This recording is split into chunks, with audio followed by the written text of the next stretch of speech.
Are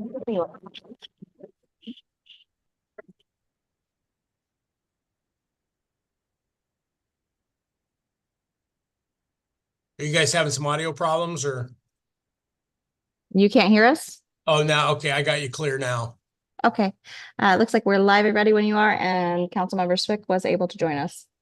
Okay, sounds good. All right, we'll go ahead and call the meeting to order. This is a meeting of the Seldovia City Council, Tuesday, May 7th, 2024. Time is 6:16 p.m. This will be a budget work session. A couple topics on tonight's agenda. First one's FY25 draft budget overview.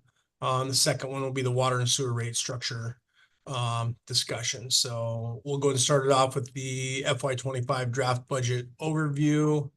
And we should have, there was a laydown that was submitted, so should have everything in the packet.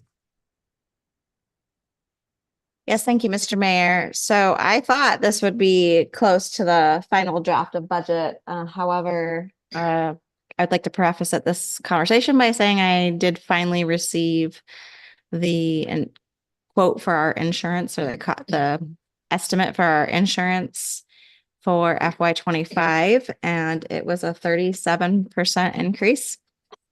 So we went from $106,000 to $145,000. I just received that like 3 hours ago.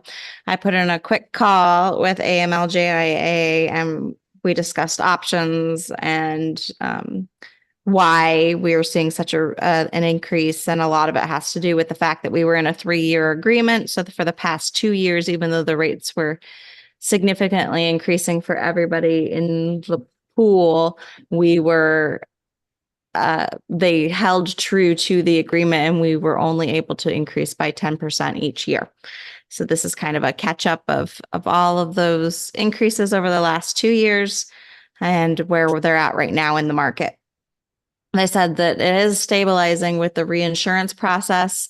However, from the tone of the letter and in speaking with AMLJIA, it sounds like there's been some loss and some risks that have happened in the pool overall with personnel and equipment and buildings that are impacting the whole group. One suggestion that they did provide is that if we want to lower that cost, we can assume more risk by increasing our deductible. Right now, we have the minimum deductible of $5,000. He's going to send me a quote for $15,000 deductible and a $25,000 deductible. So we can look at that. And it'll, I guess, depend on how much risk council is willing to take versus cost. And I can provide that hopefully in a work session prior to Monday night's meeting.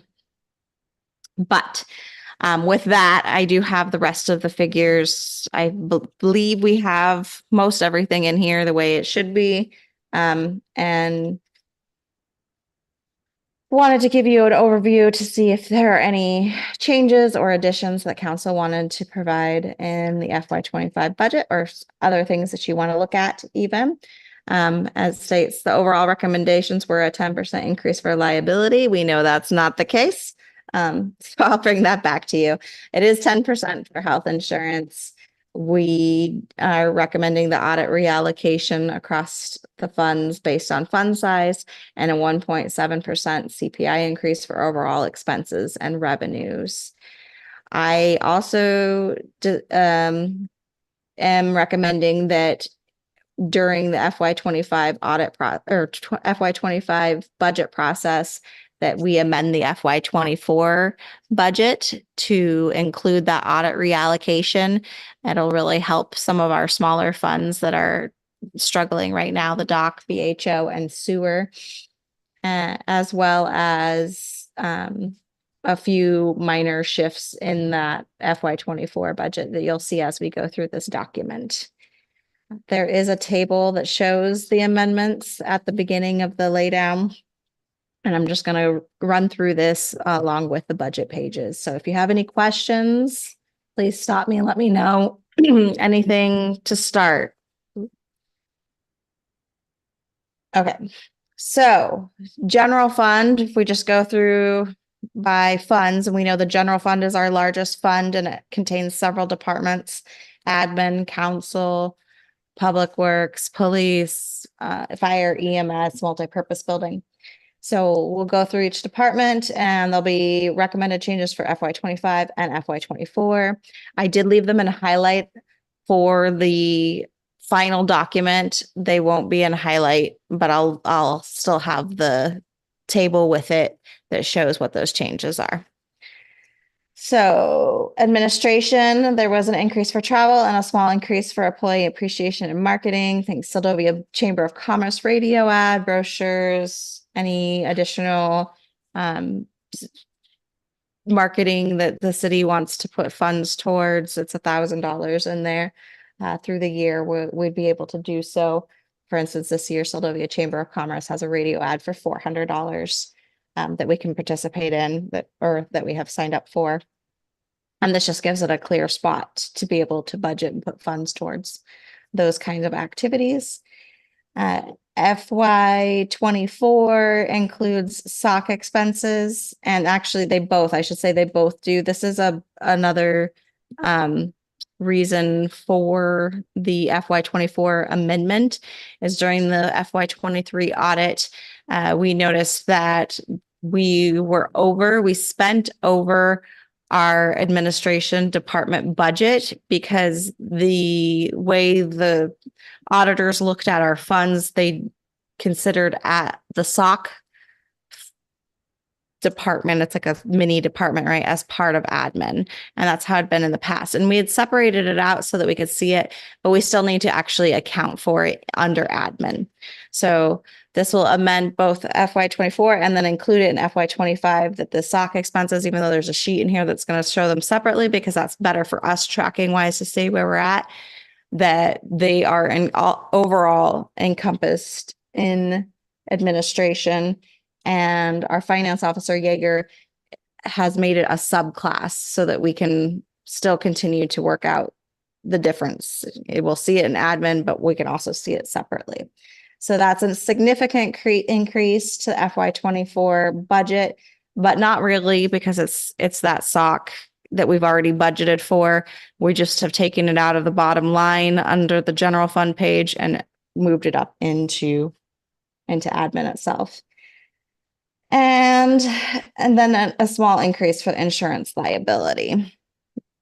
Any questions on admin?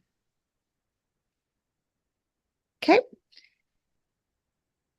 And both FY24 and FY25 have the audit reallocation. Council, FY25 there's an increase for council travel and training, telephone and internet. The MPB had the full cost of the internet for council chambers, and now we've allocated under council just to kind of show overall use within the building. Software fee, council wasn't hit with software fee before, but now has part of the burden for the archive social and wishes for our Facebook account, as well as Zoom. And the audit reallocation for both FY25, FY24, FY24 shows, and I mentioned this in the beginning of the document, there are within code, I have the capabilities as the city manager to shift funds within a fund through accounts. And as we was working through this process and in speaking with Finance Yeager, there were a few where we have enough budget, but there were a few accounts that, we spent a little more in, and some accounts we spent a little less in. So you'll see those in light orange. And for council travel, we spent a little more than we intended. Well, we ended up more than we budgeted. We intended to spend it, but more than we budgeted with the Juneau trip, which, by the way, as a side note, in the capital budget for state, we now have $88,000 in that capital budget for dirt material to match our $22,000 from the federal government through the CDS appropriations request with Murkowski's office, along with a $250,000 allocation for the raw water transmission line. So I do think that's a direct correlation from us just going and being present and continuing to keep Seldovia on people's minds. So going back to FY24 administrative changes, I moved $7,766 in legal. We haven't had a very big legal year yet, knock on wood, and reallocated that to freight, travel, training, and workers' comp. Police, we for FY25 increased the equipment and Ford truck expenses to include new tires and maintenance. We included insurance liability and freight. Additional funding was also included per council recommendation at the previous work session for any equipment repairs or purchases that may come up through the year. FY24, I did remove the $55,000 that was allocated as other, and I included that in FY25 as an assigned fund labeled the Police Public Safety Reserve Fund. So if you have a different name suggestion or want a different way for that to be done, let me know. Fire and EMS remains steady. For FY25, we included new tires for the ambulance under EMS. Public Works includes a $7,000 increase for travel and training. The boardwalk snow removal funds were removed and equipment purchases were decreased. They were high for FY24 because of the amendment we did that put funds from public safety into Public Works for the purchase of a refuse truck. But that's done, and we're not anticipating any capital improvement projects at this time. However, if they come up in the future, we can certainly do an ordinance and appropriate funds if needed. As well as for both FY25 and FY24, we did the audit reallocation based on fund size. That previously Public Works did not have, or not for the last couple of years, hasn't had an audit expense. So this is a little bit new in the last 3 years or so that it'll now see that a little bit of that audit cost again, which makes sense because they have a lot. It's it is our biggest fund within the general fund. FY24 does have some administrative changes. I reallocated within the department funds from the workers' comp, contract services, and operating supplies to PERS liability, cell phone allowance, and general liability insurance. Multi-purpose building includes a small allocation of wages for labor for building repairs. It's just something that we've seen over the last 2 years. And phone and internet were slightly decreased with allocations to the Seldovia Police Department and Council. Senior meals includes $13,517 in ARPA funds as replacement revenue to cover the funding gap, including a $4,000 cut from state of Alaska. The ARPA revenue replacement also includes a 2% wage increase and a 1.7% COLA for senior meals programs. 7% for heating fuel and 5% for power. Any questions on general fund before we move on?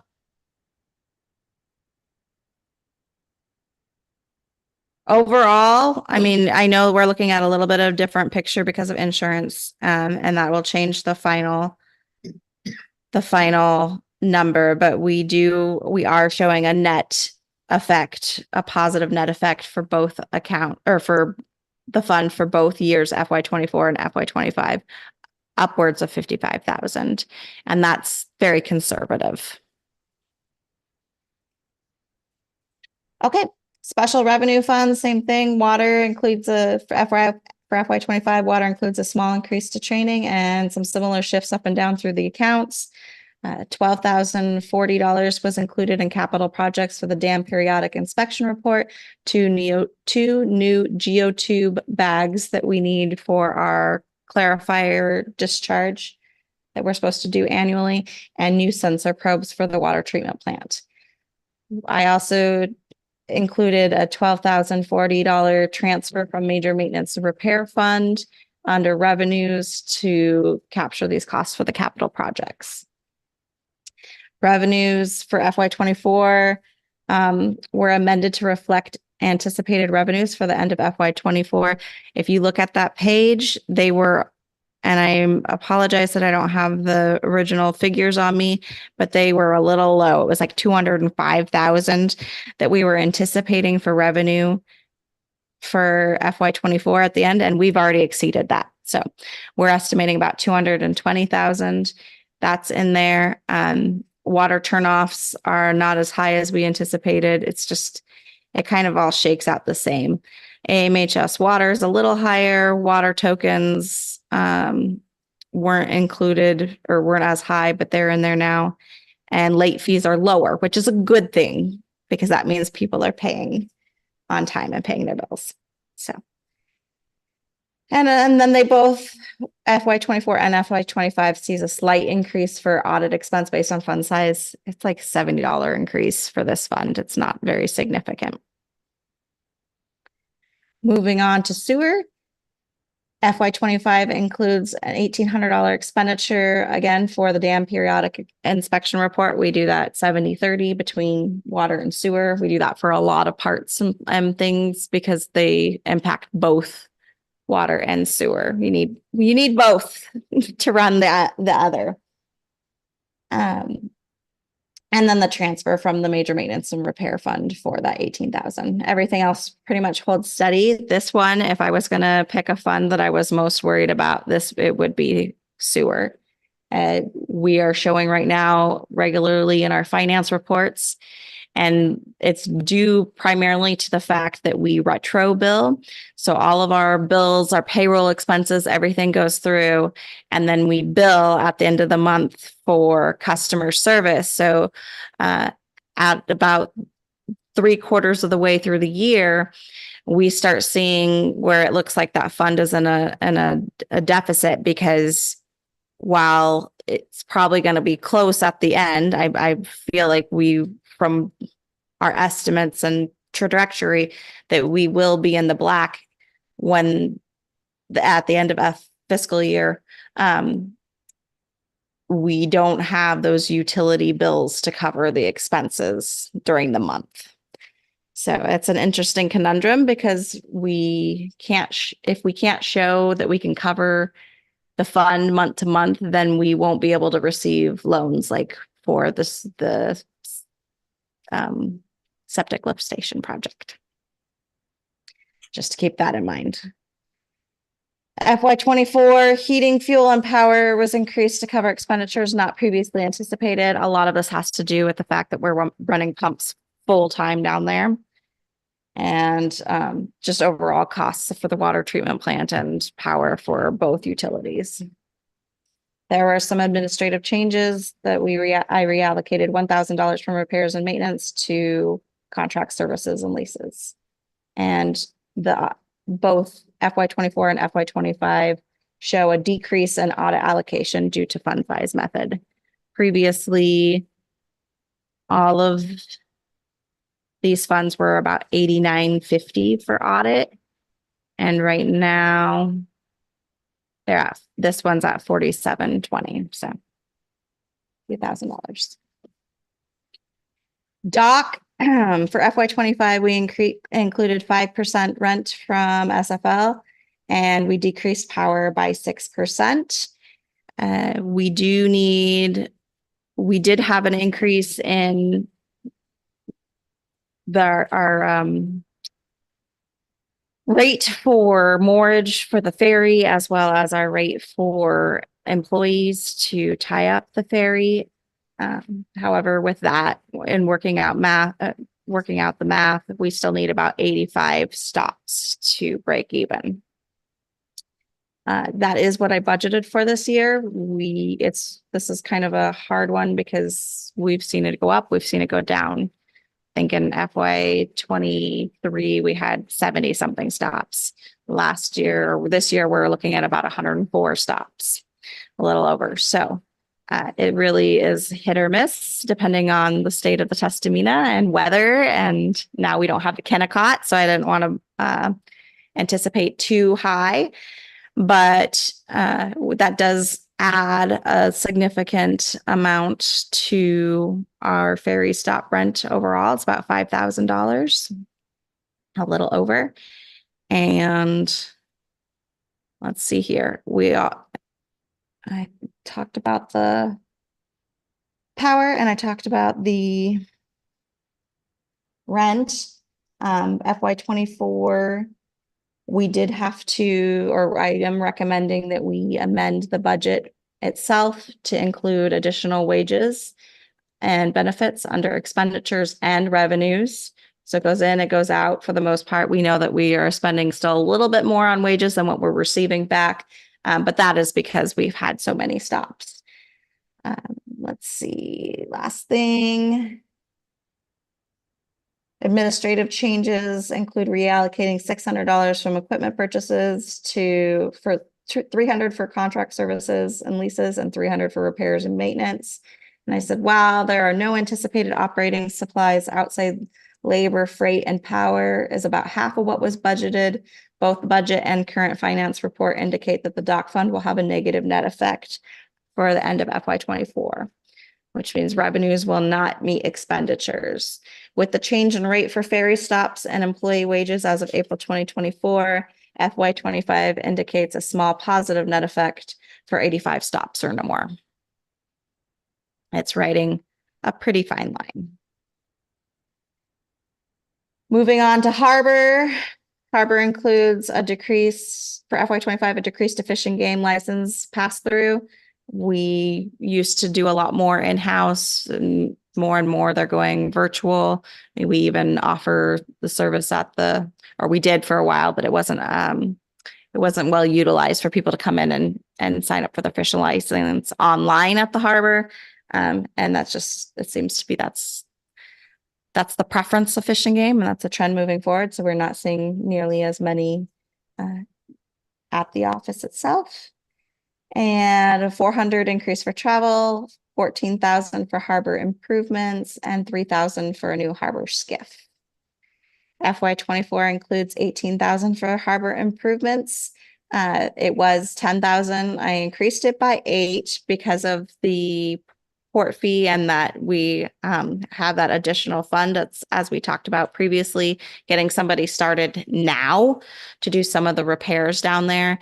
We do have Johnny Gruber online. He's been working with Layla this week to install the water and fix the water for a couple of the floats. And then he'll hopefully carry on from there to do some of the repairs on the boards of the floats themselves.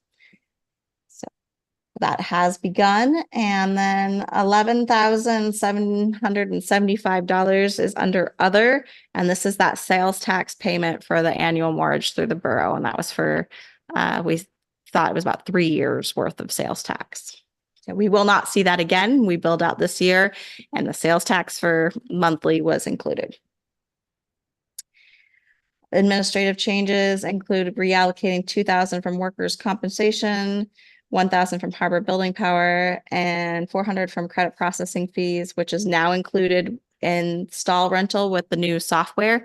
So we're not going to see those as a separate charge. They're just going to be they're just incorporated in with the stall rentals. To contract service and licenses, membership dues, and references, equipment purchases, heating, fuel, travel, and operating supplies.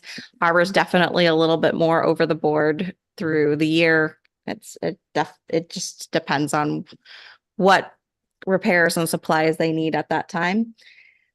Both FY25 and FY24 see a small $400 increase in audit allocation due to the fund size allocation method. The harbor is our largest special revenue fund, and they include allocations for leased equipment and interest expense lease per recent GASB statements.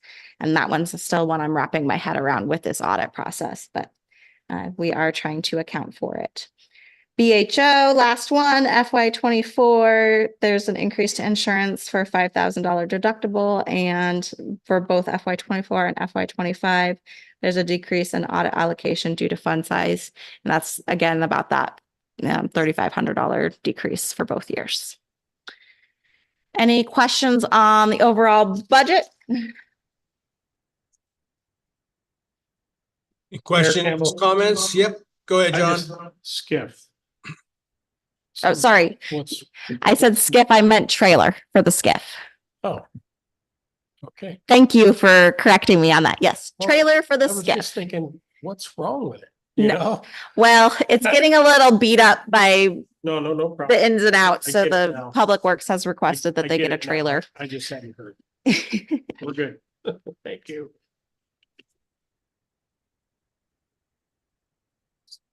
Anyone else? Yeah, sorry.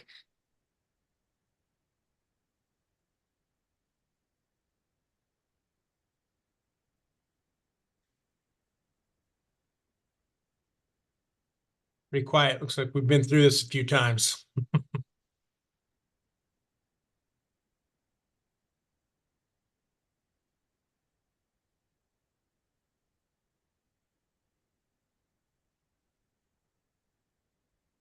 What else you got, Heidi? That's it on that?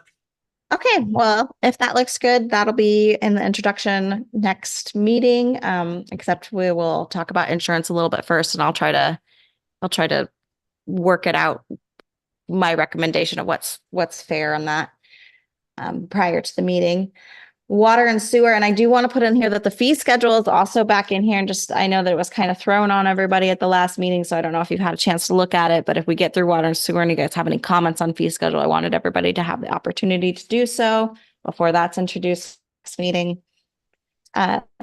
Water and sewer rate structure, there was a great presentation by Finance Officer Yeager at the last meeting. It's back in here on page 35, as well as a quick breakdown of commercial or business customers on page 34.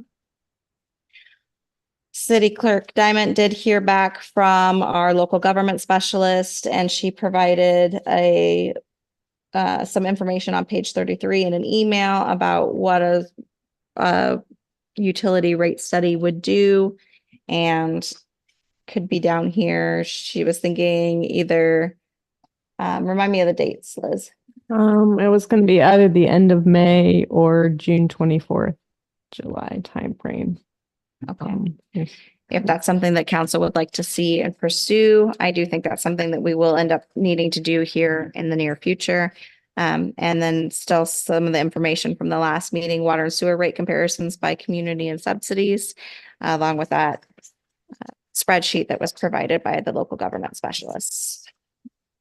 So I don't know if you guys want to run through the presentation again, or if you've had time to think about it since the last meeting, but I leave it to you guys unless there's more information I can provide.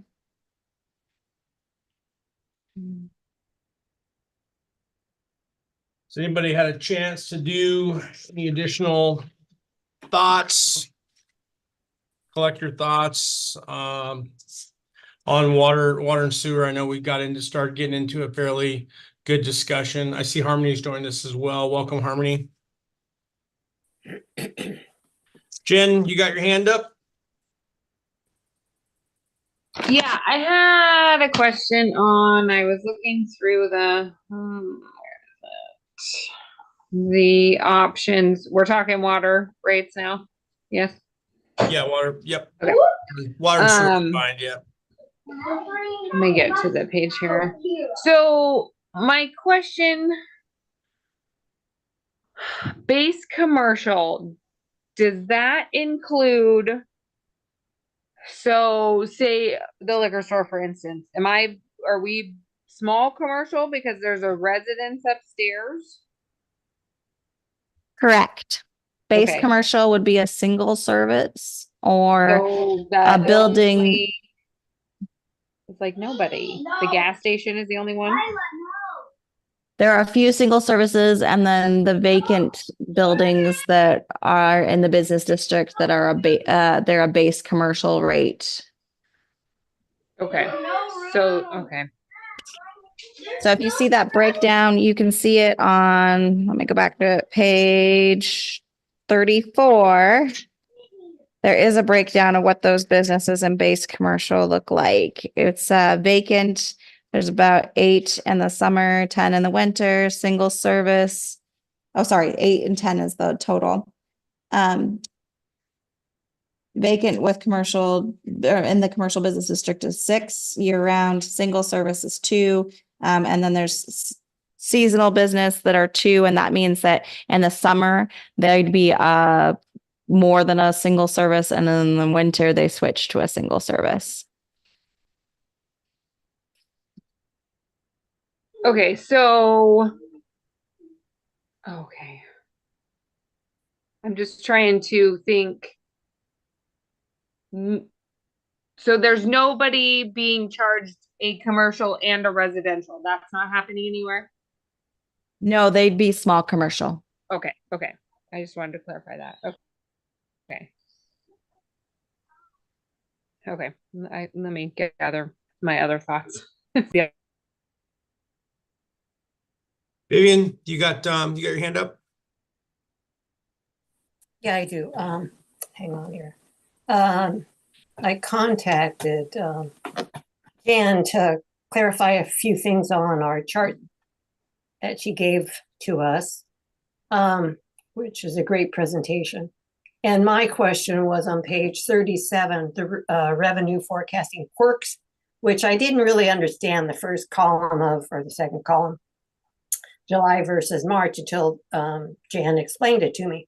So what the difference of those numbers are, that people have the options, businesses have the option to switch in the wintertime, the slow time, out of small and go into base, or large, go into small, depending on what they're doing, which was interesting to me. I guess I knew that, but I didn't see it till it was written down here, which is great, because we're actually given a benefit when people are talking about the city needs to encourage business.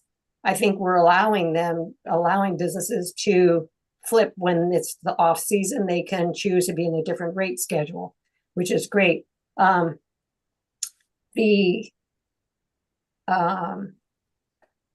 Looking at this schedule, if we don't make without rate changes, we're looking at a difference of $19,000 or something like that. From the revenue forecast of FY25. I am not really I'm definitely not in favor of making any increases to residential homes. And I'm definitely not in favor of making any change that puts the city at a deficit, where a couple of these increases and decreases, we ended up with some revenue loss of 5,517. I think this is the conversation that we need to continue, or look at and see how rational is it to make these changes, and what sense does it make. And somebody's not going to be happy, but that's just part of the story here. And clarify me, are we trying to make that decision tonight where we want to be with this? I think we need to, don't we? If you want to have it in the fee schedule next week, yes, but it's not. If you guys want to continue the discussion and then amend the fee schedule later in the year, you can. If you want to continue it and think about it for next year, you can.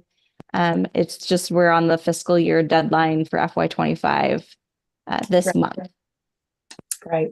Well, that's about all I have to say for right now. Another question I have, and I can't remember what it is. Thank you, Mr. Mayor. Yeah, thank you, Vivian. Yeah, I'll just chime in here real quick too. And so I've been going back and forth with this. I was looking at this. So one question I have is, now today I was pulling a bunch of documents here, looking through the code. I'm just going to play devil's advocate here.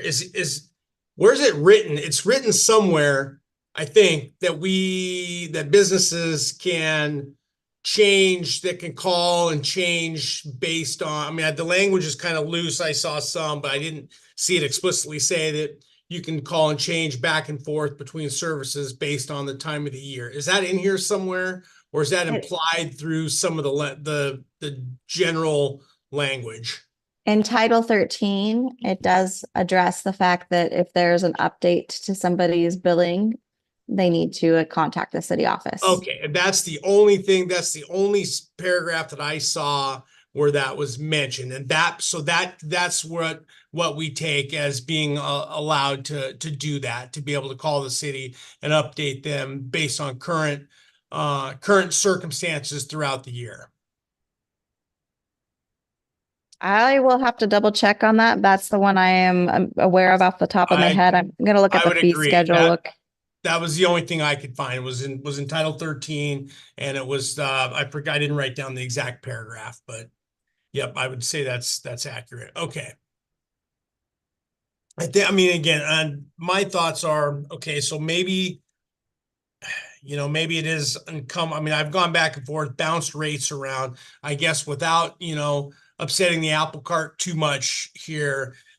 Maybe it just comes down to, I mean, yeah, so right now the onus is on the businesses, right? I mean, we certainly can't expect the city offices to know what's going on with individual businesses, right? I was hoping to come up with something that would, just simplify it so there wouldn't be the back and forth, but I can't come up with something that, that makes sense where somebody doesn't ultimately get screwed, right? I mean, you want this to be fair as possible. Yeah, I'm not advocating for, any of the residential rates to go up. I was just hoping to find a little more equity throughout the way the commercial structure is, without having somebody being penalized for, an additional service. And I take, so that, I mean, the reason I have a problem with the language is because, so for example, when we talk about base commercial, and again, for commercial properties with one small commercial service, right? E.g. gas station. Well, I would argue that the gas station is not one small commercial service. Gift shop or retail store or commercial property that are not currently occupied but are incorporated in the water system. And then you go to small commercial, includes two small services, right? So, for example, and I hate to pick on them, but there's many businesses we could pick on. So they added food, right? They added coffee and some snacks, right? Is that still have them under, are they doing that under the auspices of a gas station, or are they doing that under the auspices of a food? I mean, serving food. I'm just throwing that out there. And so are they going to technically be penalized for doing that, or how's that going to work? Oop, are you on mute? Or Are you looking to me, Mr. Mayor? yes, yes, that's someone. I'm looking to someone, and I don't know if you can answer that today. So I mean, personally, I think it's same business, same type of service. If I go to any Tesoro across the state, I can grab a hot dog and a coffee. I mean, I leave it up to the council if they want to go into the brass tacks, but I don't necessarily think we should be signaling out any business. So we could talk about water usage or what it looks like, if somebody adds something to theirs. So if they add another toilet or another sink, if they add more washer and dryer, what does that look like for increasing water usage for a service? And then we can go back to trying to fill out, regulate that. But I don't know. I'd like to hear the council's thoughts on that. And I just threw that out there for discussion purposes, right? Because it's the same thing. I mean, now I'll pick on my own business. I mean, I've got, I live in my business. I've got a B&B with one bedroom and one toilet. There's two of us that live upstairs. And then I've got a gift shop that, there's clearly three lines of business there. My gift shop does, and rental does not have a bathroom in it. So, I mean, that's the part that we have some weird oddities when it comes to businesses and people just trying to do a little bit more, right, to do something with their property. And yet it just seems like the small commercial, when you say includes two, and then you go to that third item that bumps you into large commercial. I just don't know. I almost think it's easier. It would be easier just to instead of dealing with the dollars, I mean, maybe it's changing the definitions, right? And it might be too complicated to accomplish tonight. I get it. But those are just, I'll hold any more thoughts here. Meg, you've got your hand up there. No, I just wanted to say I agree with you on that because where I'm located, you add a soap business, it's not really it's considered beauty, but I mean, it just all is written out pretty, I don't know. It's not clear. We want to tie in spa amenities. You got the soap business, you have the salon. It does not make it 4 businesses in one. It's just very, it's hard to understand that. We don't want to put people in a completely different tax bracket because they're offering, I don't know. I'm with Jeremiah on this. Yeah, it's hard to nail down the language where it's fair. You know what I mean? That's my only thought. Mr. Mayor, Yep. I'd like to add to that as well, because as you were starting to speak through the differences in the businesses, I'm in the same boat. I kept trying to think of how the definitions and like the different usages make sense, because even as I started to look at my place where I live, I technically have a bed and breakfast, a fishing charter. They're all under one business, but now I have a personal business myself as a bookkeeper. That's a business. I have a license for it. And then we have an electrical business that's a separate license as well. But nothing changed with adding all those businesses. Nothing changed with our water usage from like what it was at. And so I guess it's kind of like a conversation piece we're looking at, is a lot of us all have these different scenarios where when it comes to how you're defining a business, how we define it versus what water and sewer usage is, it doesn't. There's Yeah. no correlation, I guess. And I think that's kind of what the mayor is looking at, is how, we're saying that a large, commercial is based off of, how many residences and usage, and because also residents can be very different. And I know we talked about it even when it comes to like the families versus the businesses, when we're really looking at the usage. Right. So if I could give a little history, Mr. Mayor, of how we got into this Yep. place. Yep. So we did used to bill by plumbing and by, clinic and by laundromat and by restaurant and by I bar. remember. We listed out the services and we billed by those according to service. Home occupation was not included in that. That's always been as part of the residence. When the billing rate structure changed from the more complex with each service, actually, we even had water lines for dock. Each of those services then was just generalized into a category for, if you're operating one of those services, you're base. If you're operating 2 of those services, you're small, and more than that, you're large. But I hear what you guys are saying. I do think we need more conversation, because I think it's going to take time and resources to be able to work through how to keep us system simplified, but yet consistent with all of those services, if that makes sense. Unless we're listing out what a service is and every single service that you can think of or provide for, and then what isn't a service. If it's a home occupation, it's not a service.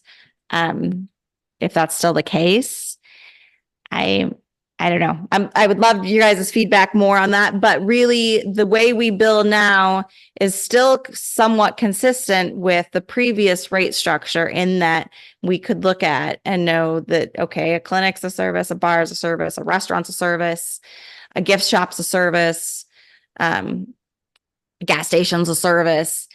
So those are the things that are considered a service.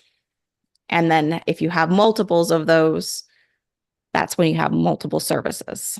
Right. What does that mean? And then and then I guess I assume that, so for most of us, that when there's no revenue coming in or very little revenue coming in because we're closed, or literally almost closed and just have the lights on, but no people coming in most of the time in the winter time.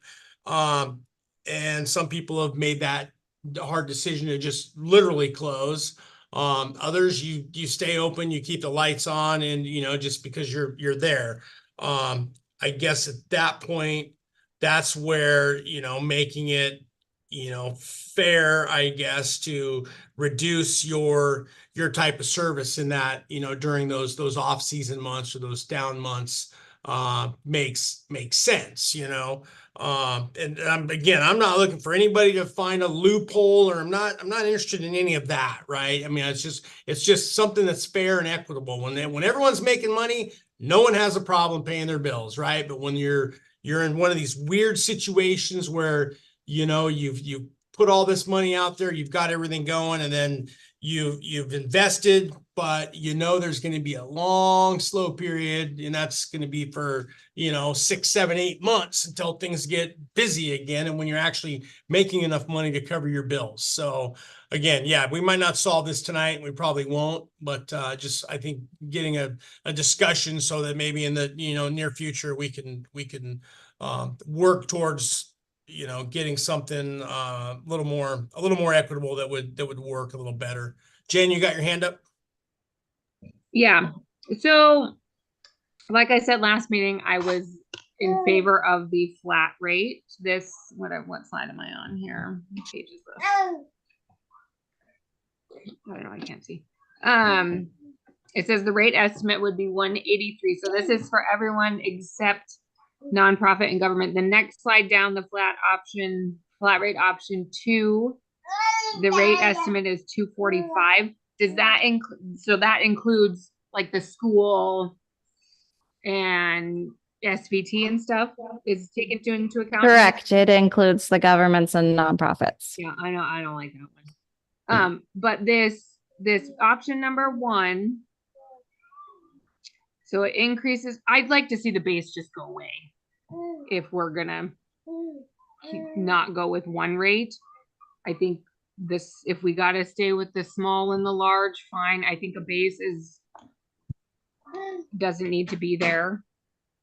I think make them small or make them large and be done. I didn't realize there was a base.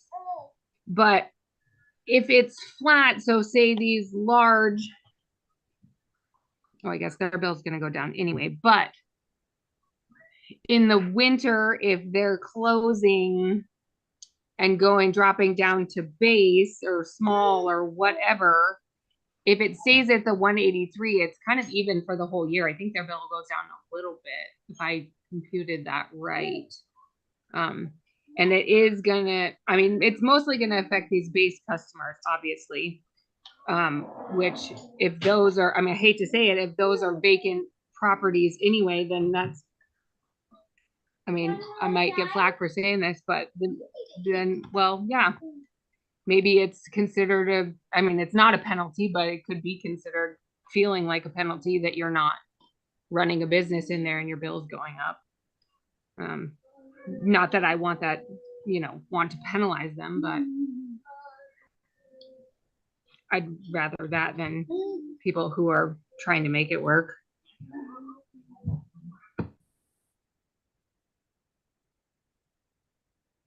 Thanks, Jen. So that option 1, then it makes everybody, there's no small, there's no large. It's everybody is the same rate. So it does get rid of base, but it gets rid of, it's just a commercial rate, to clarify. Yeah. I mean, I like it. I mean, I don't see that being too unreasonable, and then you don't have to keep track of really anything.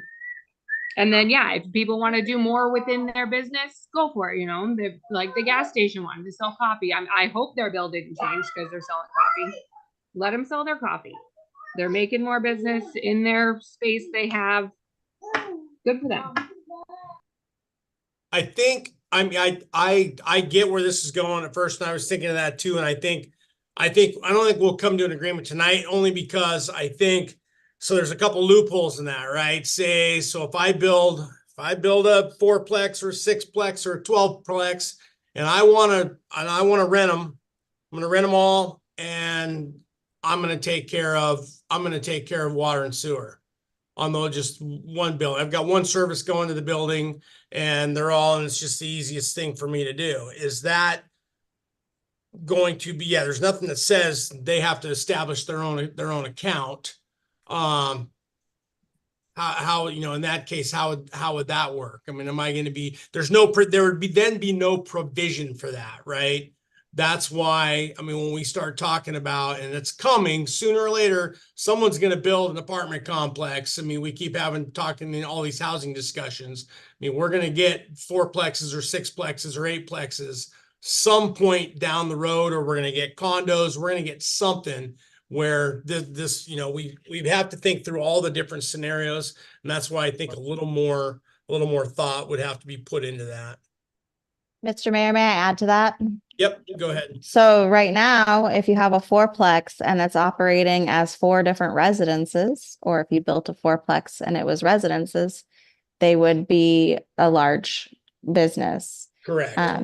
But if you have a property with 4 different houses or 4 properties, each with a house, you get charged per house. So it's just a matter of being on one property that you only have the large service. Right. Oh, Mr. Mayor. Yep, go ahead, Harmony. Sorry, Vivian. Sorry. Go ahead, Harmony. Oh, I'm sorry, Vivian. Yeah, I just was wanting clarification on that. I didn't quite understand your point there. I must have missed something in the packet. So like if,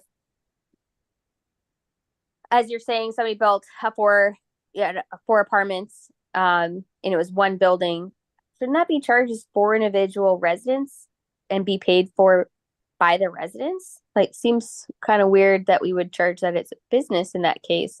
No, we're talking about long-term. There's nothing that would say that you would have to do it that way. Oh, I feel like we should put that in there. Isn't that the kind of standard practice? I mean, I feel like every time I live in an apartment, I've always had to pay for my own. So we were doing it that way. However, because of the convolution of what's happening, and there have been a few people who have raised the point to council in the past about having multiple residences, and if they're not in use, not wanting to be billed for them, and the fact that we have this definition in Title 18 for lodge that allows short-term rentals in commercial business district, and the fact that people run fourplexes in and out of the district as short-term rentals. So it becomes one business, one service, versus if they were doing a long-term residential for 4. There's definitely some disparity there. So there's precedence for that code. There's precedence for why that's written that way, basically. It just you wrote it in that way because of how things currently exist. Well, it's more to do with the fact between short-term and long-term rentals is really what the crux comes down. If you have a fourplex and you're running it as short-term rentals for each, or if you have a fourplex and you're running it as residential. So at this point in time, they're treated the same as a large. No, actually, that's not necessarily true. It depends. If they have long-term residentials, then each long-term residential is a separate service. So it'd be a large, but if they had a duplex, for instance, and they had one rental and one residence, they would be a small. I see. Okay. Yeah, I don't have a dog in the fight. I was just, I'm always for encouraging people to make long-term rentals available. And I'll have to look at that code and better educate myself on the writing there. Sorry, Vivian. Thank you for answering my question. I appreciate it. Thanks, Harmony. Vivian, go ahead. No problem. Yeah, as what's been said so far, this is a complicated issue. It's taken us a long time to get to here, over many, many years of trying to find out what would work for customers, what made sense to customers, what makes sense at the city office. And so this is, as Ben said, we're not going to give the answer tonight. It is something that we're going to have to work on again. And so it's important that especially businesses, as in Jeremiah and different ones of you have issues that you can bring up, what would this be considered? What would that be considered? I think that's all conversation that needs to happen. And we're not going to get there tonight. And so really moving forward, if we need to get a water sewer fee schedule together, we can always amend. I'm in favor because this is a complicated issue because we have to basically, because of definitions and how things work. Maybe we go with what we have now and we make amendments if we need to later on in the year, once we figure out what is equitable and what would work and what would keep the city in good financial situation. That's all. Thank you, Mr. Mayor. Yeah, thank you, Vivian. Jen, did you have your hand up for follow-up? Yeah, I'm just thinking when you're talking, I don't know. A lot of when we're talking about water usage, we're obviously realizing that accommodations and living is what is consuming the most. And not that I want to create a different category, but like you were saying, if we're looking down the road, hopefully maybe of, fourplexes or whatever, maybe that is where we consider something separate instead of breaking everything out, restaurant, bar, gift store, whatever it comes down Right, to. when you start talking multifamily and stuff. Right. Things like, because that is where a lot of the water consumption is coming from, is homes and people living and doing laundry. And I mean, obviously you gotta use a lot of water when you're cooking, but still not compared to home usage.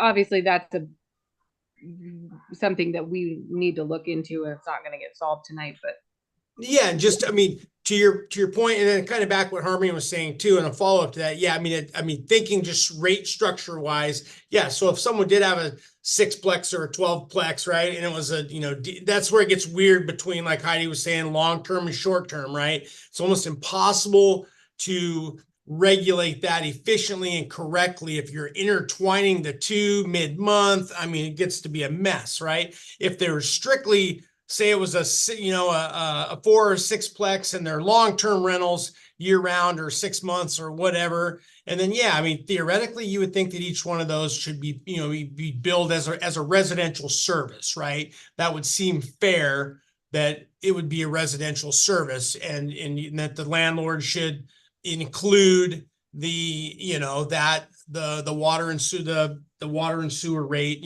for that.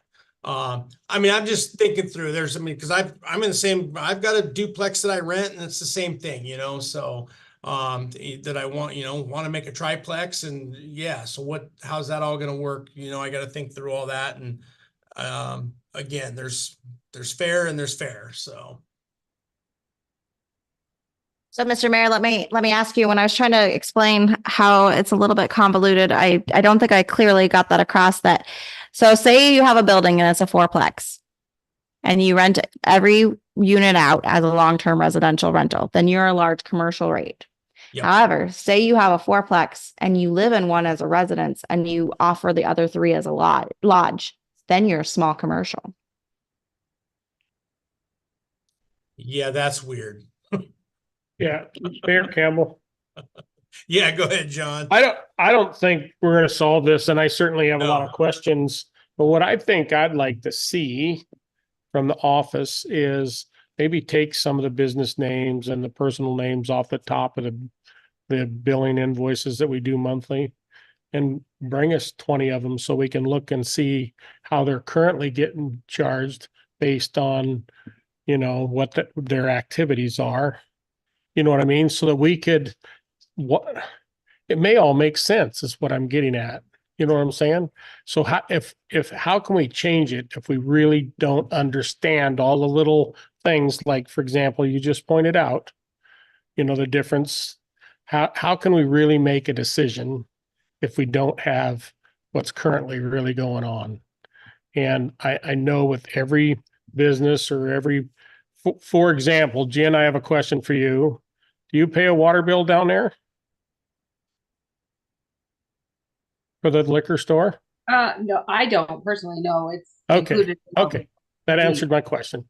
So, but at least now I know what's happening with that one. Okay, so do you understand what I'm trying to say? Kind of. I mean, I can give you a breakdown of who's, we can give you a breakdown of the business, how many businesses are in each category. But you want like a breakdown by gift shop, gas station, Yeah. restaurant, Yeah. bar. Just wondering. Because mean- and then, we can estimate, but like, we don't necessarily know what people's home occupations are. I'm not talking about homes. I'm talking about mainly commercial stuff. Yeah, But as, for example, you mentioned that, one would be charged a small commercial rate if they were living in one and the other three they were renting versus, each one of them qualifying that we're not currently doing, but each one of them would qualify for residential, if they're permanent full-time, Mhm. maybe that's what we really need to see. We need to see, in my opinion, we need to see what we have so we know, so we have all the information. So let's go back. Let's just take this back. Let's back this up a little bit, Heidi. Let's go back to the discussion there. And I'm not putting you on the spot. I just want this. This just proves the point how convoluted this conversation is when it comes to water and sewer, right? So you've got a fourplex, owner occupied, three other residential in one, three other units are rented. Was that rented short term or long term? And you're Short under term. short term. Okay, so you're short term. So then now I guess I'd have to go back to You're a lodge. your lodge, I guess. Yep. Okay, so your lodge. So you're running a business, Mm-hmm. but then by definition, large commercial says includes three or more services, a residence with multiple commercial purposes, triplexes and fourplexes, restaurants, bars, and food processing facilities, but it doesn't specify where the type of rental changes the classification. Now, maybe that's in the fine print somewhere else in our code. That's in the by the service with them being two services instead of being a duplex or a fourplex as residential. Okay. But that could go either way. As an attorney, I might argue that point, but I'm not an attorney. So I'm just playing devil's advocate here. So yeah, I think the point is there's some good discussion here tonight. We're definitely not going to solve this. I think we got the point across. I don't think anybody's getting completely screwed as long as people are paying attention. And during the slow season, they're letting the city know truly what's going on, right? And then hopefully whatever classification it is the correct classification. I think going forward in the future, we can definitely make some improvements on this that are meaningful and where the city's still covering its costs. So in the current fee schedule right now for proposed FY25, it's just the only changes on this were the CPI, correct? Correct. It's a 1.7% increase for CPI for Okay. all the rates. All right. So not to belabor this, does anyone else have any additional comments, or is there any objection to moving the water and sewer fees with the CPI increase forward for now for the sake of getting this budget inked here by the deadline here at the end of the month? Mr. Mayor, I do have, sorry, I was trying to write down because I'll forget. I get Yeah, ideas no and then they worries. float away. No worries. So just something to think about in this discussion as I'm comparing it, because I know for many, they don't have a lot of comparison, and I've lived in a lot of places, different types of places, and we didn't want to raise anything on residents. However, I think that we've missed the ball now that I'm understanding how long-term rentals are looked at, and something in a way that this can actually be more fair for everybody, and it would be an adjustment on some businesses, residentials, and it goes into when we're looking at like a long-term rental versus a short-term. A long-term rental per resident, I think, should be looked at per saying, like, if you have a fourplex, that those people, those renters, each one of those is, because it's a long-term, is a residential service, and the landlord can choose. And this is how it usually is, like with an apartment complex anywhere else, or duplex, because you have a meter on each one of those services, can choose to cover and include utilities, or a lot of times, like most places I was at, I had to call the utility company and pay my water, sewer, my garbage, and my electrical and my gas.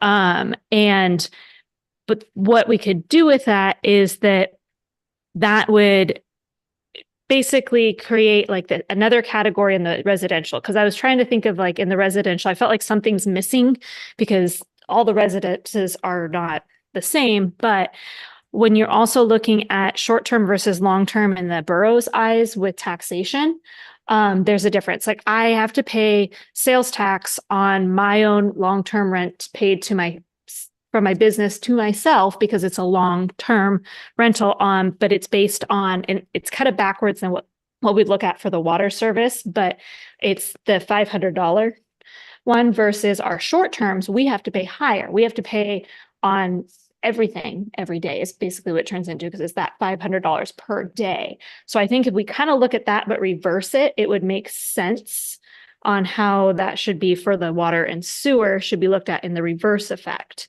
So a short-term rental is like if you have hotel or B&B, because you're not having those people in there as often. They're not actually using as much, as Jen said, because they're not always full. They're short-term. They're there for a short term of time and they're not always full. But a long-term tenant is there every day for the long haul, just like the resident is in their business if they're living in their business. That makes sense. So following that note, if you wouldn't have to create another category, what you could do No, is make it it as wouldn't a guideline that Yeah. says long-term residential rentals or accommodations Mhm. with long-term Yes. residences incur a separate residential fee per residence. And I'll use myself as an example. If I were to do something, let's say that I decided to, have something on my property and actually have a long-term rental for a second family rather than having, a B&B or rented out as a short term.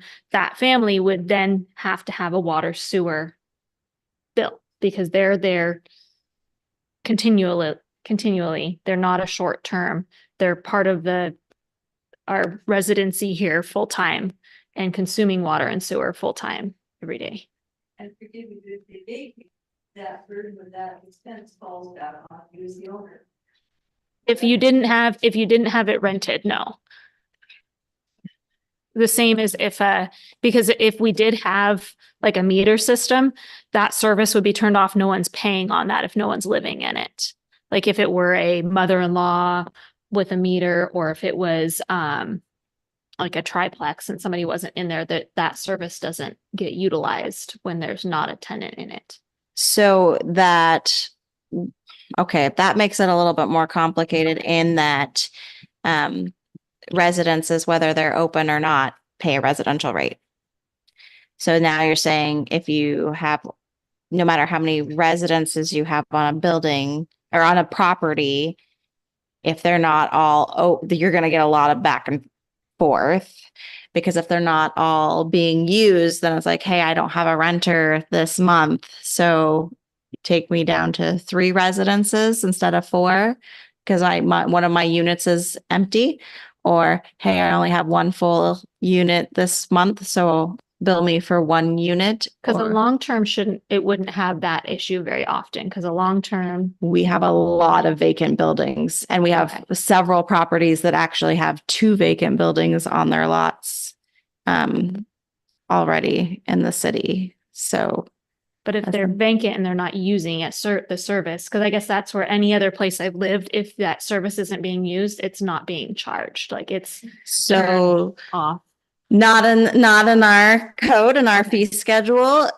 We, with the exception of one who received a waiver from the council, the homeowners that have two residences pay for the two residences, even if they're empty on their buildings. And there's like 5 of them in the Well, and I guess city. that's where I'm saying, like, if it falls under, if we were to keep, and things could be changed around, but if we were to keep what we have, Mhm. then if you were somebody who has the two on there, you'd be a small commercial. Mhm. But if you have a long-term, if that second one turns into a long-term rental, then the Yeah. people in that long-term rental now have a full residential Okay. service. So that's what I'm saying is you have about 5 or more people right now who have 2 buildings that pay a small commercial. So by implementing that, which is fine if that's the direction you want to go.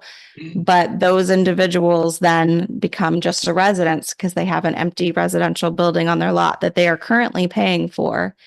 And that's a decrease in revenues to the city. So No. then we're looking at how do we adjust that elsewhere? So I'm not saying that would change, that you would have to change that. You could keep that the same, but then when if that is rented out, that people that rent that, they now have a service.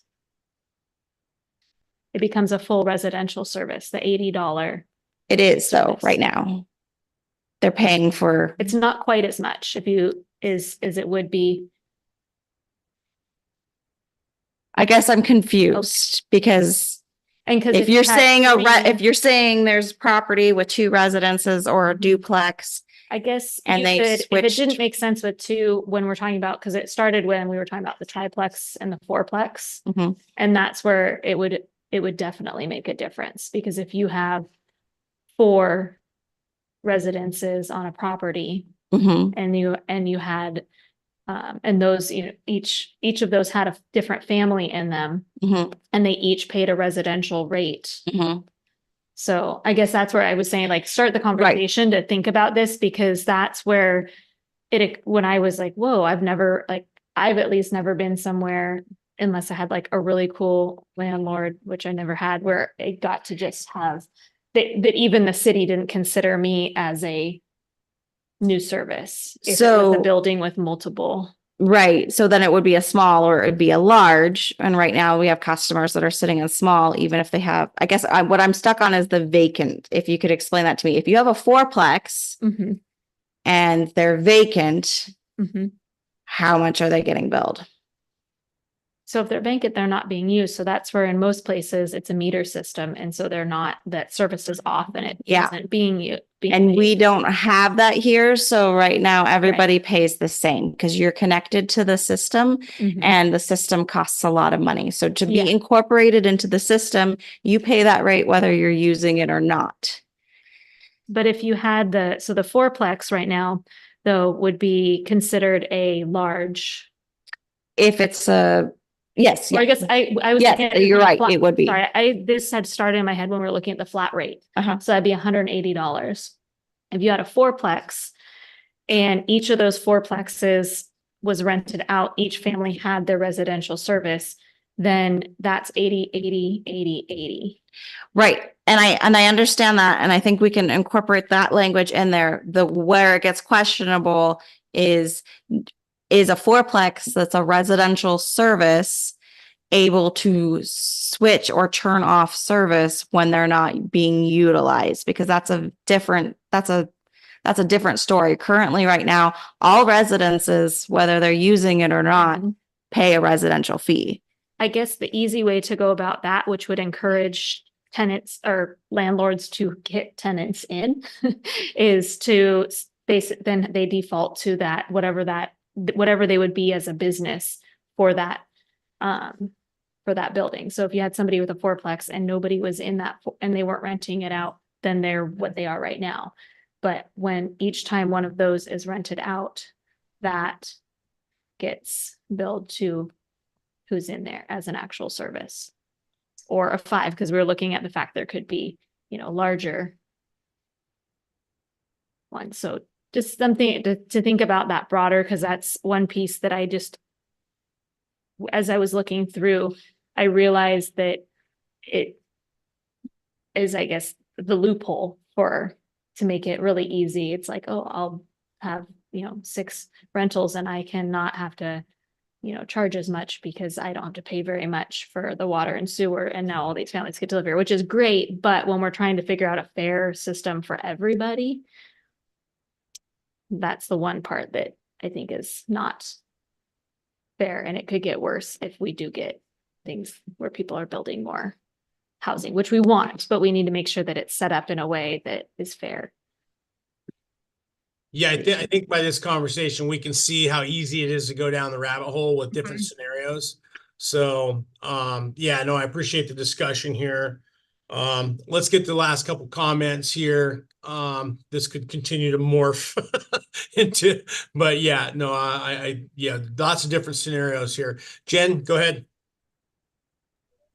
Yeah, so just to clarify on this, this whole, the short term to the long term, do we still have it in there right now?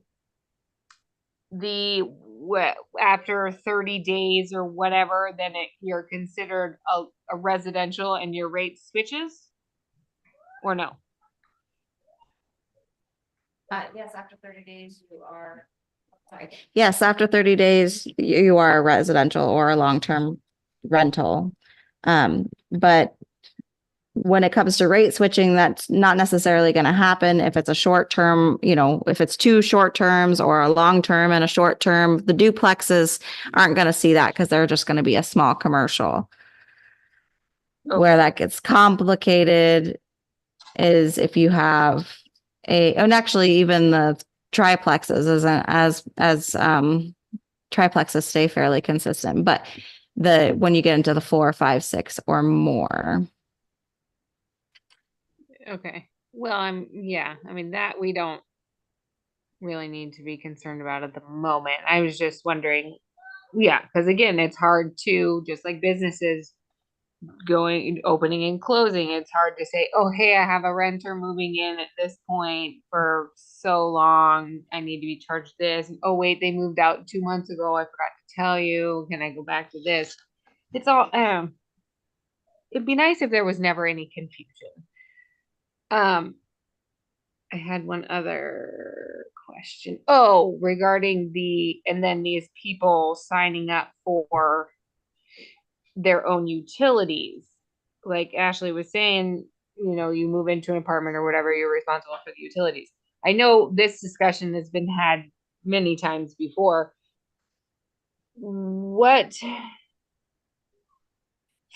At one point, I feel like I remember there was something about, because is it up to each individual landlord to say, hey, I'm going to keep covering this bill and collect it through my rent, or my tenant is going to sign up for utilities themselves? Is it left to the customer to make that decision? Correct. And I feel like that's a fairly standard practice. We do have a landlord tenant agreement in our application. So if the tenant is coming in to pay the utilities, the tenant has to sign and the landlord has to sign, stating if the tenant defaults and stops paying, it goes back to the landlord. Okay, I was trying to remember if we had made that, because that becomes a problem when people move and leave and then that bill's sitting there. Okay, I just wanted to clarify that was what we had going right now. Harmony, you got a follow up? I'm just gonna preemptively apologize for any noise here. So I guess to stir the pot here further with Ashley, and I had another adult sitting here listening with me, and we were having the same conversation about anywhere I've ever lived, even renting an apartment here in Seldovia, as a long-term tenant, we paid our own bill. I can see Heidi's concern with the current issue of people decide flip-flopping between long-term and short-term. I feel like to kind of find some sort of middle ground, because I do agree with the sentiment that I think Ashley was going for there, that a tenant should be responsible for their bill while they're living there, but also we kind of operate in a deficit as it is, which is where Heidi is coming from, I believe. And we don't have that meter system, and that's going to be like a big budget installation if we ever chose or were able to go that route. So I'm wondering if in the incidents or in the occurrence of a multi-home or multi-family dwelling, if like you had I'm just going to stick with the 4. No, can you just wait just a minute, baby? Please, you're already distracting. If you had 4 people renting long-term, somebody moves out, I feel like in the interest of, again, just incentivizing people to develop it, so long as they're not renting that residents out for short-term rentals in the interim between long-term renters, we shouldn't be charging them for 1 empty space. If it became 2 empty spaces in a multi-family dwelling, that's when you install a fee for like a small business or something. But I do think that we should figure out that code with some sort of like middle ground solution. We don't have those meters, which would make things nice and clean. We don't have that system. We do operate in a deficit, and we have to make up those monies somewhere. But I feel like I agree with the sentiment that we should be codifying this code with the intention of expansion and development in our community. I don't know if that was necessary to say, but that's my sentiment on this conversation. Okay, thank you, Harmony. I have one more question here, and it doesn't have to do with any of that. Small commercial service rates, where we talk about B&Bs with the residents.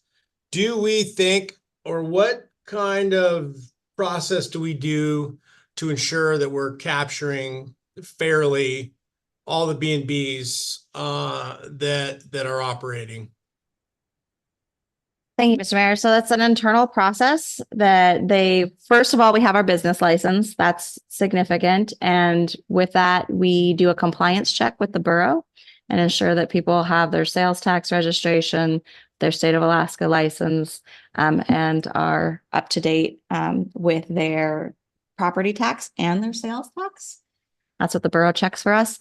Additionally, we do internal checks on local advertising sites to gauge whether or not we're capturing the individuals who need to be captured, or we get a lot of word of mouth, and then we send out notices stating that they need to sign up for a business license, and we capture them that way. If we lived in a bigger community, there's software that provides that feedback. So some of the bigger communities like Seward, Homer, for instance, will have a software that's supposed to capture all of the rentals and provide that to the municipality. But we're small enough that right now it's not very hard to look at, 4 or 5 different sites and see what's being offered. Okay, so we feel like we're capturing probably high 90 percentile then. I would think so. And we do also get a lot of word of mouth. People like to know what their neighbors are doing around here. Yep. Okay. Yep. No, understood. All right.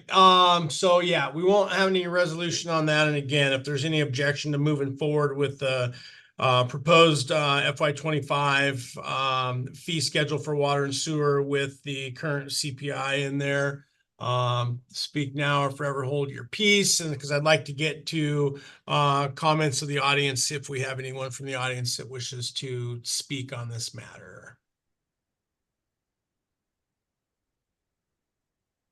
Okay, hearing none. No, we do have some public comment, Mr. Mayor.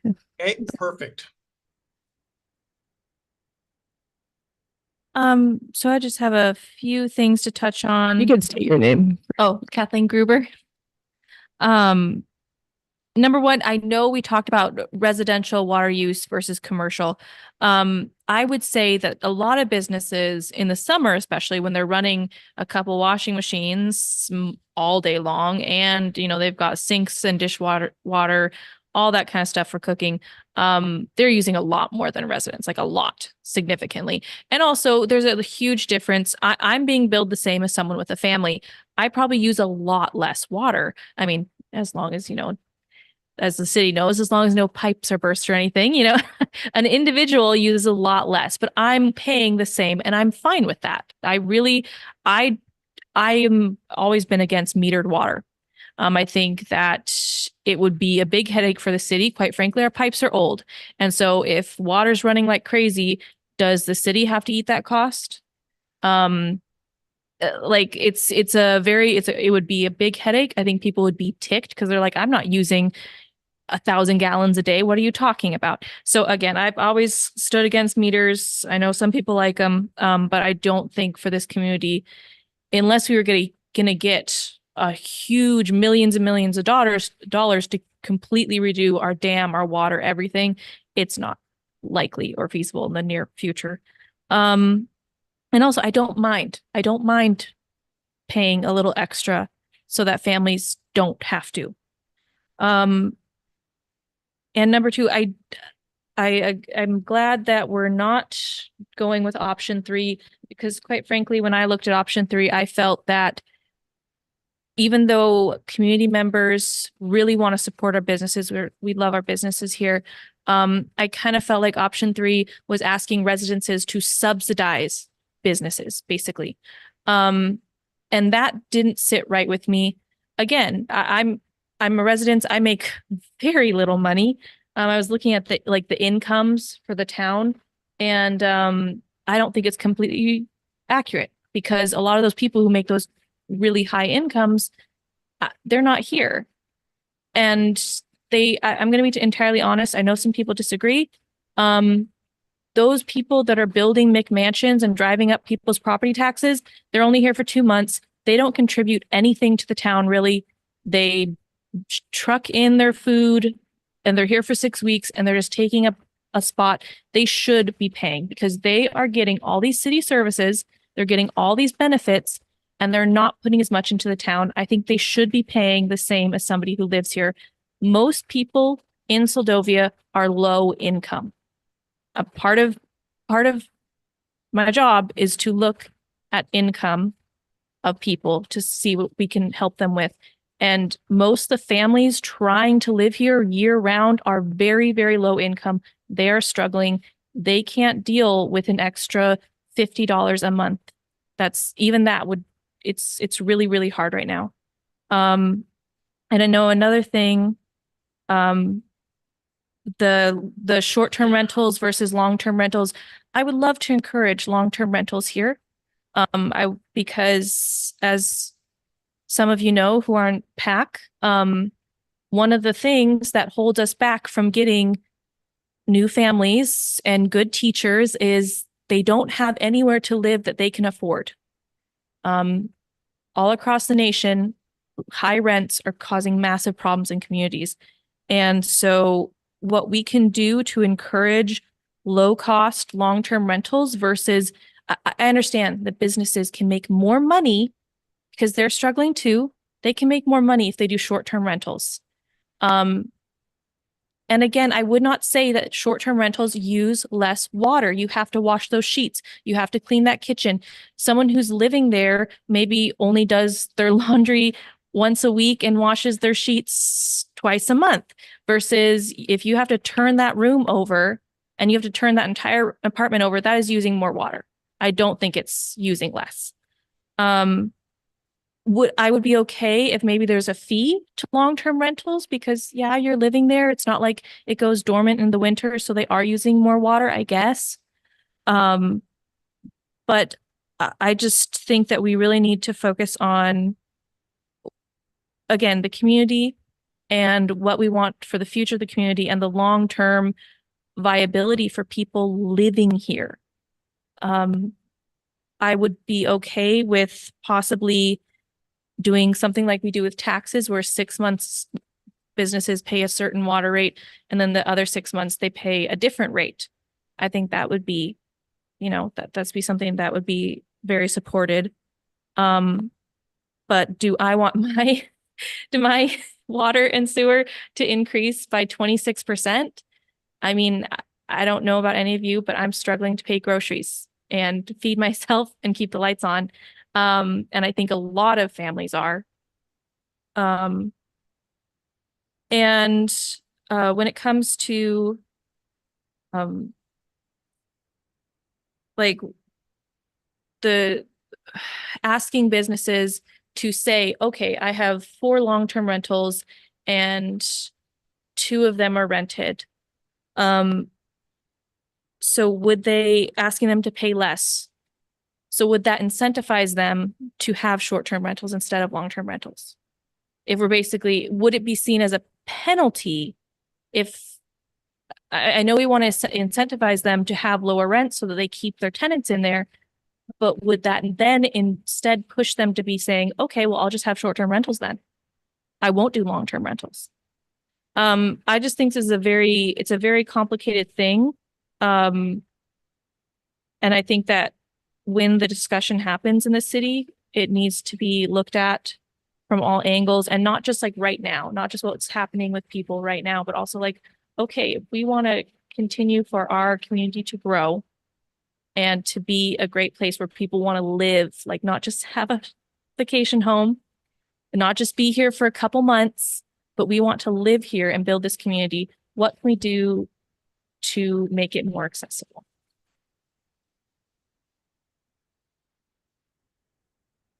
Okay, thank you, Kathleen. Does anyone else? One more guy, it's Diane Gruber.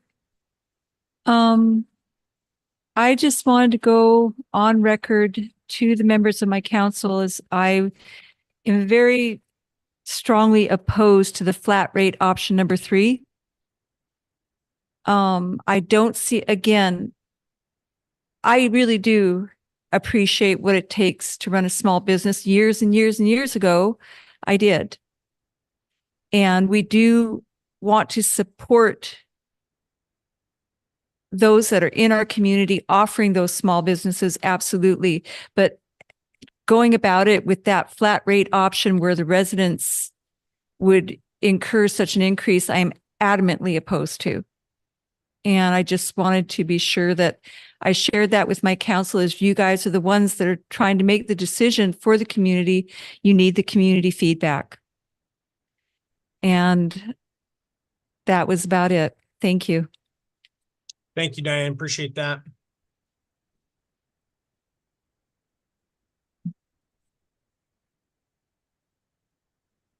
Anyone online, Liz, that signed up?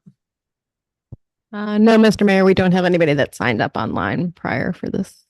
Okay, sounds good. All right. Well, I appreciate all of the discussion tonight. Yep. As we can see, a good budget overview and presentation. That all looked pretty clean. I know we've been through that a number of iterations. And then Heidi, obviously, you guys are going to go back, distribute the added insurance costs accordingly, and then what does that look like? Then are we going to be able to just? Are we going to have one more work session, or you think a short one, or do you think we can just move that to introduction, or what's your thoughts? Well, I would say that really depends on council, if what your appetite is, if you're willing to do a $15,000 deductible or a $25,000 deductible, if it saves us and brings us down a significant rate, and you're willing for me to have that judgment on that, then I can make that call and include it in the introduction. But if you want to discuss what that looks like more, we can have another work session prior to the next meeting. It's up to you guys. I think what we should probably do is just have a quick work session. I mean, I think we can hammer that out. I mean, certainly we don't need 2 hours. I mean, an hour max, or, it's probably a 30-minute deal discussion, or we could just include it. I mean, could we include it on the agenda at the regular meeting, just at the beginning of the meeting, or how could we do that? Is there an easy way? You could, but for an introduction, it would go through without discussion. What we could do is we could put it, even though it's an introduction, we could still put it under new business. What if we instead of introducing it, we moved it down farther in the agenda? So that would make it that you would have 3 potential meetings unless we put it under as introduction and then you moved it off as a council and said, we do want to discuss this introduction a little bit more. And so it's still an introduction, but then you guys move it under agenda amendments into new business and we discuss it there. That's what I'm saying. And then we could have a regularly scheduled agenda discussion to discuss your findings on the insurance. Yeah, we could do that if you guys wanted to move it during the meeting into the new business and then we can talk about it. I think I'd like to see what the rate difference is annually versus the deductible. So we could Yes. see what we're truly saving. Yes. I think a lot of people are stuck to raising their deductibles much higher to save rates. That's what they were recommending, even in the letter out to their customers, which I was I'd like to see surprised. what the savings would be if we're gonna save $15,000 for the year in rates. It might make sense to go to even 20,000. I don't know. That's what I'd like to see that. Yeah, I think it'd be fair to, I mean, I think we need to have that discussion, even if it's 30 minutes or whatever, but yeah, it's gonna, it's risk and reward, right? I mean, we gotta, talk about that, what the risks are. And if you do have one incident, what's the cost gonna be? So, or the impact gonna be. So if it helps you any, Mr. Mayor, the agenda will be pretty light for discussion. There are quarterly department reports, but then there's the budget and fee schedule introduction, which are normally consent items. The mill rate resolution, which we're not recommending any changes. So I was going to put that on consent agenda unless you guys want to have a discussion on it, as well as the community assistance program, which you already gave feedback. Really, all items could be consent agenda items, and if you want to pull them, then you can discuss them. Or right now, if you guys have an idea that you'd rather discuss them and want them in the body of the meeting. What I'm trying to say is you could have a work session beforehand and have it be short and then go into the meeting, and the meeting should be fairly quick unless something else comes up. Or if you want to do it during the meeting and pull it into the body, there's not a lot of other discussion items scheduled at this time. Yeah, I think we just do it all in one meeting. So Okay. that's just as easy in my opinion. So Okay. and if anybody has any exception, I mean, that's why we have the consent agenda and the ability to move that further on down for discussion as a separate item. So, and then yeah, clearly we would move the introduction for the budget down, have that discussion, and then we can just go ahead and if there's no changes, or if there are changes, we can make the amendment during during the appropriate time and then get it introduced. Fair enough. Okay, any other closing comments on either of the items tonight? I just want to reiterate, so we're moving ahead with the fee schedule the way it is with the 1.7% increase, and then we'll continue working through this process through the year. Yes, correct. I think that's especially with the rate study coming, hopefully that gives us some more insight. Yeah. No, we'll definitely have to. We don't want to rush that. We know what happens when you start rushing stuff. It just gets messed up, and then there's unforeseen consequences, and it's just a big mess. So rather just be a little slower and methodical about this and make sure we're doing the right thing. Thank you, Mr. Mayor. So, all right. Unless there's any additional comments, we're going to go ahead and adjourn for this evening. And thank you, everyone, for participating. And have a Good night, everyone. Okay, thanks all.